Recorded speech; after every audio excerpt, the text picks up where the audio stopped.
Ladies and gentlemen, welcome to our fireside chat titled Crime Incorporation: The Institutionalization of Organized Cybercrime. Our moderator is John Defterios, former CNN Emerging Markets editor and anchor. Our speaker is Josh Goldfoot, Deputy Assistant Attorney General, Criminal Division, U.S. Department of Justice. John, over to you. And thank you very much. Can we give a nice round of applause to the Deputy Assistant Attorney General? I had a very snappy open to give, but we have 15 minutes, and I think it's really best that we allocate that time to you. The title is super clear because it's Crime Inc. And, you know, there's these dark corners of the web that a lot of people would rather not talk about, as you know, Joshua. And it's fascinating because in the last 4 years I've been involved with the Global Cybersecurity Forum and the events, it seems that those activities have accelerated. And I know you're very passionate as a civil servant to actually set examples of how we combat it.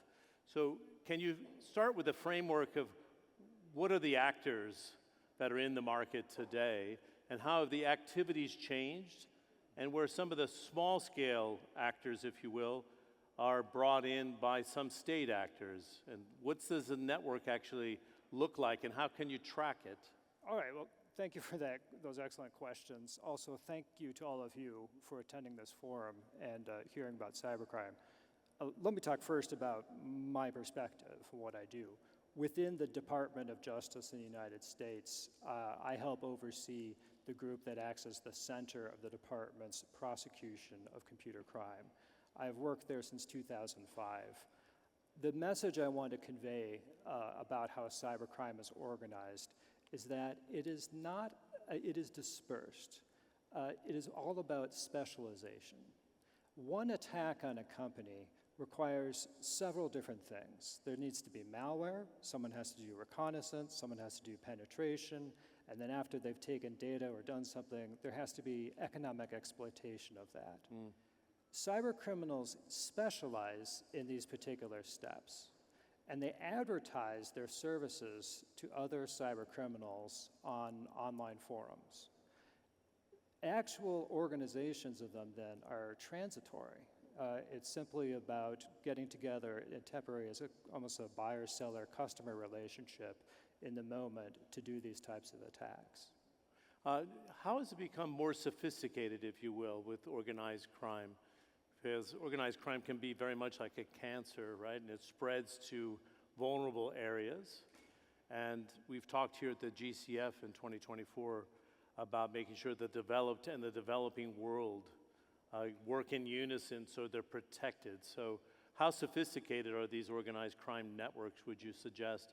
And are there centers where they're stronger, or as you said, they can move from any corner of the world to the other and still do their trade?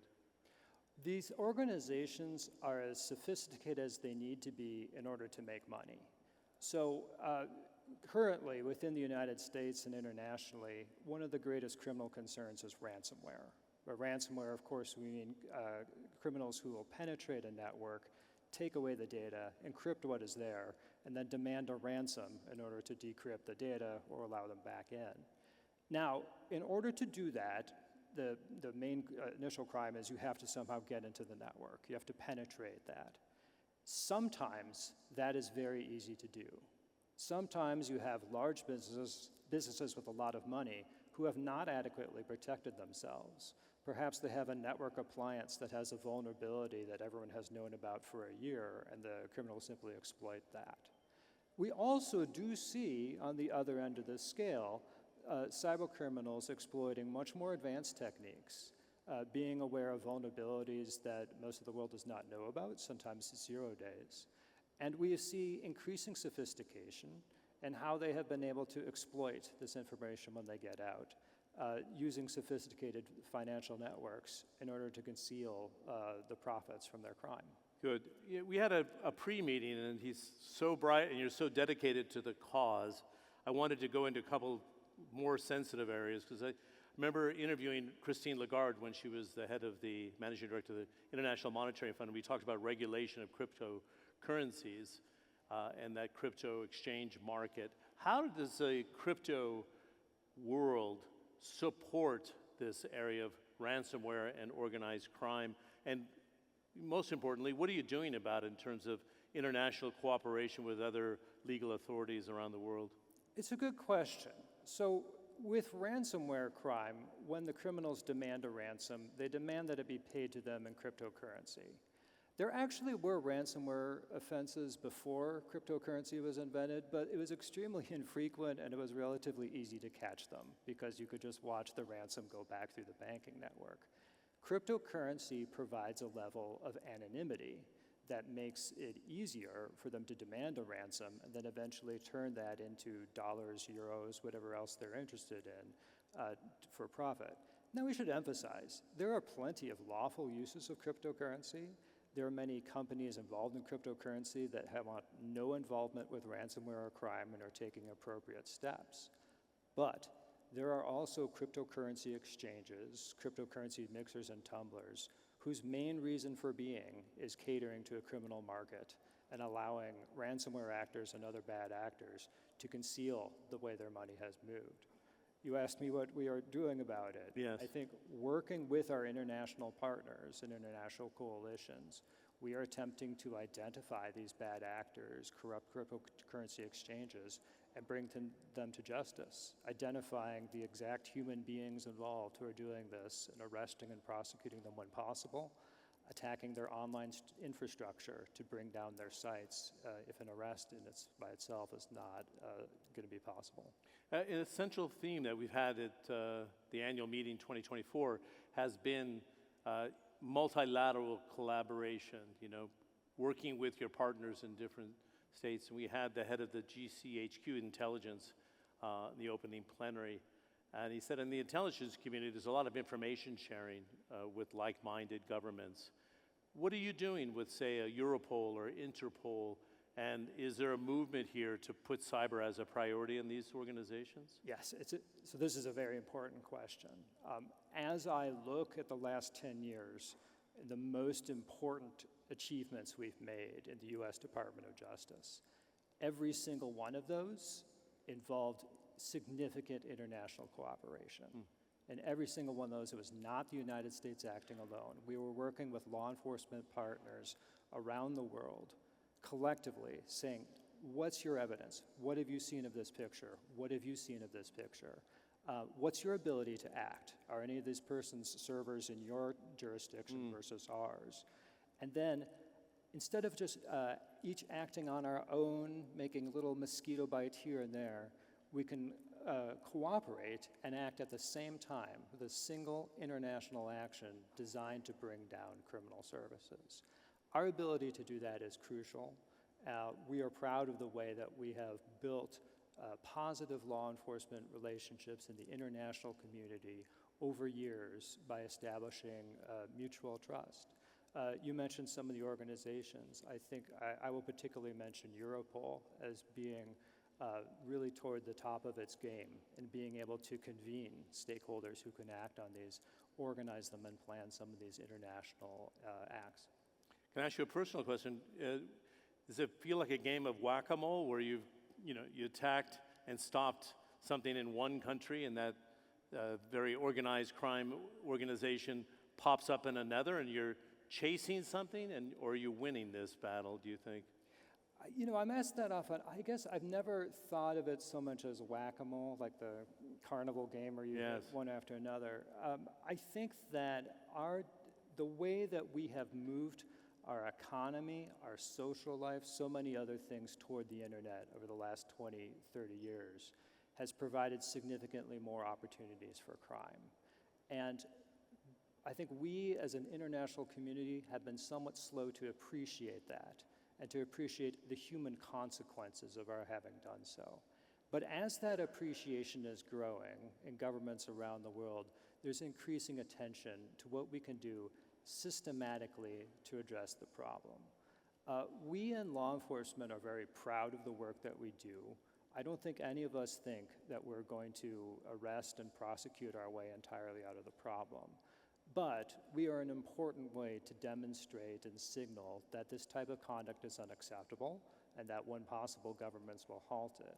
In the long run, I think the solution is to address network security itself, the defensive side, and better address that and equip our businesses, our citizens, our government agencies with better defenses than are available today. Good. You know, I was bringing up this theme during our different discussions, and I'd love to get your thoughts, that we're getting to the level now, because cybercrime is supposed to be over $10 trillion by 2025, the end of the year, and that's almost fourfold where we were just 2 years ago, so it's growing rapidly, depending on the figures and the data that you're using. But I'm wondering if, in fact, a country will be judged by the robustness of its cybersecurity system, its banking system, the trust in its structures.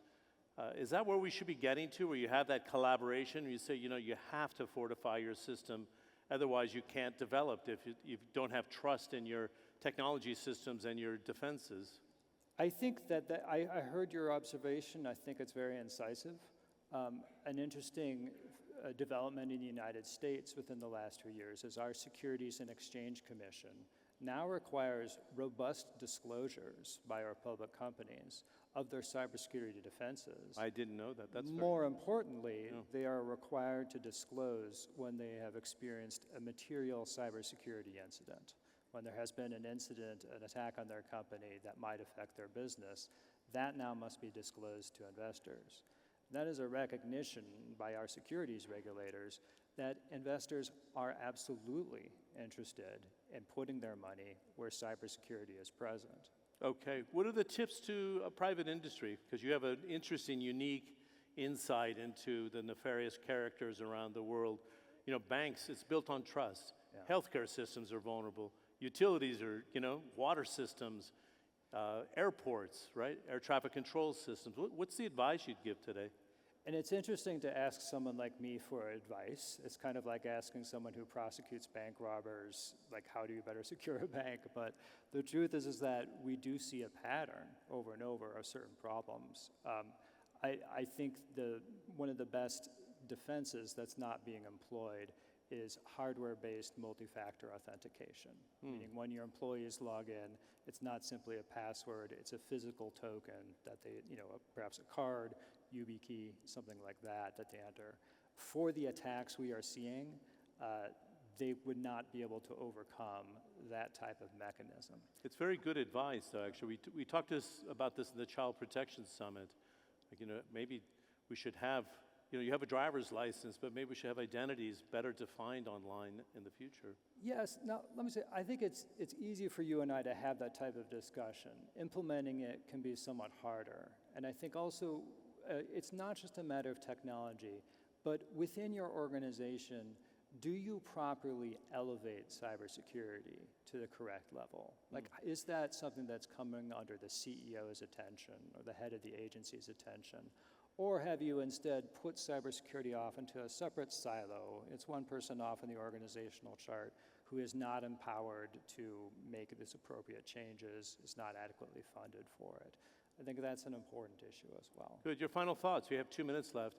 I wanted to get your perceptions of the Institute itself, the players that are here, the conversations, the approach to cyber in the policy apparatus. Is it in the right direction? And is it a similar narrative in the United States or when you're interfacing with Europol, for example? Because you need everybody to be on the same line of thinking in this defensive nature. Yes, and I think an important development in that regard has been in the United Nations recently, the conclusion of negotiations over a United Nations Cybercrime Convention. As part of this convention, all nations that join the treaty will agree to have certain crimes on their books that appropriately define cybercrime, and child exploitation crime, I should say, will be included in that. In addition, nations agree to cooperate with each other in the exchange of evidence, in some cases extradition. At the same time, the treaty includes important human rights protections. We think the conclusion of this treaty was a very significant advance and potentially could provide significant benefit in the future toward international cooperation against cybercrime. Interesting. This is part of the digital compact, right, that was expanded in the Summit of the Future, I think. Is it the roadmap? Because they're coming together rather quickly. I saw it at the UNGA this year. Well, this arose out of the United Nations Ad Hoc Committee on Cybercrime, which was conducting negotiations over, I believe, a 3-year period. I'm delighted to hear that there's the progress. As we were discussing behind the scenes for our audience, multilateral institutions are under pressure because people don't think they're effective. This is one that you can mark into the effective box, you're saying? I think international cooperation is absolutely essential for effectively combating cybercrime. Good. I could go it easy another half hour, and I had the luxury of doing so yesterday when we met. Can we give him a nice round of applause, Joshua Goldfoot of the U.S. Department of Justice. Thank you very much. Thank you so much.